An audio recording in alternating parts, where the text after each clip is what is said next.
हमारे साथ हैं आशीष राजवंशी, सीईओ हैं अडानी डिफेंस एरोस्पेस के। सर, एक अच्छा खासा वक्त हो गया है डिफेंस सेक्टर में आए हुए। कैसा अनुभव रहा आप लोगों को? अनुभव तो अच्छा है। आज हम देश के लिए काम कर रहे हैं तो एक पर्पस है पूरी टीम के पास, कंपनी के पास। अभी आपने सुना जैसे रक्षा मंत्री ने बोला कि एक आत्मनिर्भर भारत बनाने की हमारी जो अपेक्षा है एंड 2047 तक कंप्लीट सेल्फ रिलायंस जो करना है उसके ऊपर हम लोग काम कर रहे हैं। शुरू के सालों में थोड़ा सा हिचक था प्राइवेट सेक्टर से बात करने का, लेकिन पिछले 2-3 साल में जो पॉलिसी पुश आया है, जो सपोर्ट मिला है, वो वेरी वेरी सब एनकरेजिंग है। सरकार का भी फोकस पूरी तरह से चेंज हुआ है। पहले विदेश से ज़्यादा हथियार, वेपन सिस्टम की बात करें मँगाया जाता था, लेकिन अब सरकार का फोकस है वो देश में ही हथियार बनेंगे। तो आप देखेंगे पिछले 3 साल में ये जो पॉलिसीज आई हैं, पॉजिटिव इंडिजनाइजेशन लिस्ट, कि कौन से आइटम बाहर से इंपोर्ट नहीं होंगे। 70% जो बजट है उसको लोकल इंडस्ट्री से कैसे प्रोक्योर कर सकते हैं, कैसे एमएसएमई स्टार्टअप्स को बढ़ावा दे सकते हैं, जैसे कि इनोवेशन कंट्री के अंदर हो और वो हमारे लार्ज प्लेयर्स के साथ काम करके एक वाइब्रेंट इकोसिस्टम बनाए। तो अगर आप देखेंगे पूरा जो होल ऑफ नेशन अप्रोच का जो हम बात करते हैं, चाहे वो अकेडमिया हो, आर&डी सेंटर हो, इंडस्ट्री हो, आर्म फोर्सेस हो, पॉलिसी मेकर हो, अब सब एक दिशा में लगे हुए हैं कि इस देश को आत्मनिर्भर बनाना है। तो क्या डिफेंस सेक्टर में भी पूरी तरह से संभव है? लोग यह भी कहते हैं कि हम इंडियन डिफेंस इंडस्ट्री जो उतने कैपेबल नहीं है, जो फोर्सेस की रिक्वायरमेंट को मीट कर पाए। ऐसा बोलना कि केपेबल नहीं है गलत है।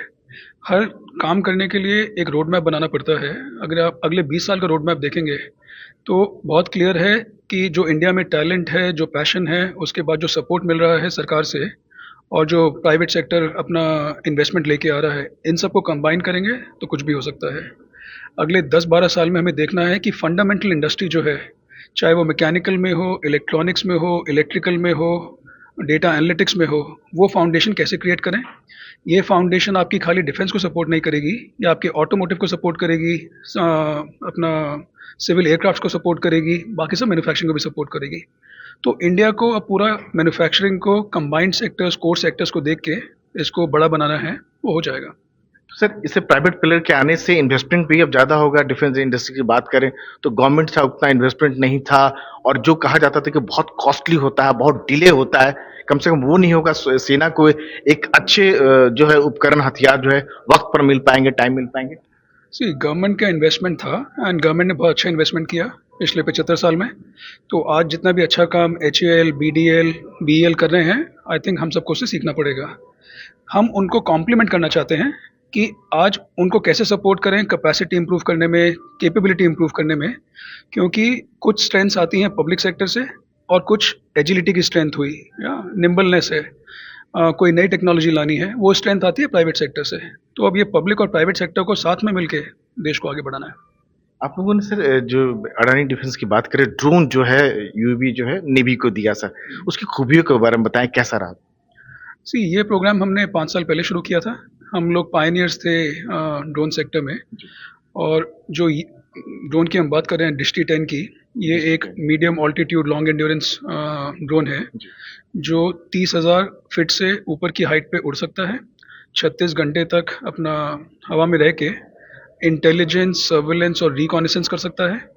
एक ऑल वेदर ड्रोन है क्योंकि हमारे नदर्न बॉर्डर पे वेदर कंडीशंस काफ़ी डिफ़िकल्ट होती है, तो डजेंट मैटर कि कैसा वेदर कंडीशंस है, उसमें फ्लाई कर सकता है। डी आइसिंग कैपेबिलिटी है एंड मोस्ट इम्पॉर्टेंटली ये एक स्टेनाक सर्टिफाइड ड्रोन है जो कि सिविल एरोस्पेस में भी फ्लाई कर सकता है। अदरवाइज मिलिट्री ड्रोन्स को स्पेशल परमिशन चाहिए होती है, लेकिन दृष्टि 10 को क्योंकि वो स्टेनाक सर्टिफाइड है तो it can fly both in civil and defence aerospace. जो कानपुर में जो आपने गोला बारूद के कॉम्प्लेक्स जो बनाया हुआ है, जो सेना के लिए जो बनेंगे, कब तक वहाँ प्रोडक्शन शुरू हो जाएगा और किस तरह के गोला बारूद बने? प्रोडक्शन तो 26 तारीख को शुरू हो गया जी। तो जिस दिन हमने इनाग्रेशन किया था उस दिन जो आर्मी चीफ ने ट्राई किया हमारे आर्म्स एंड एम्युनिशंस को, वो उस दिन सुबह को ही प्रोड्यूस हुआ था। तो production has already started small calibre का।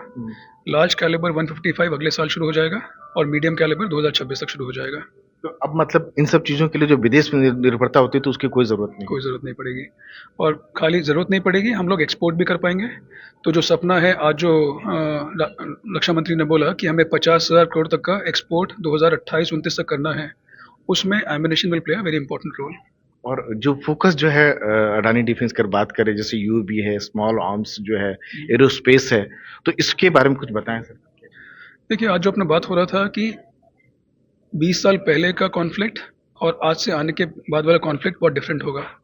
जो हमने अभी देखा है, जो बड़े टैंक्स थे, जो बड़े हेलीकॉप्टर्स हैं, जो बड़े फाइटर क्राफ्ट्स हैं, इनका ज़्यादा इस्तेमाल नहीं हुआ रशिया यूक्रेन में या इसराइल हमास में। जी।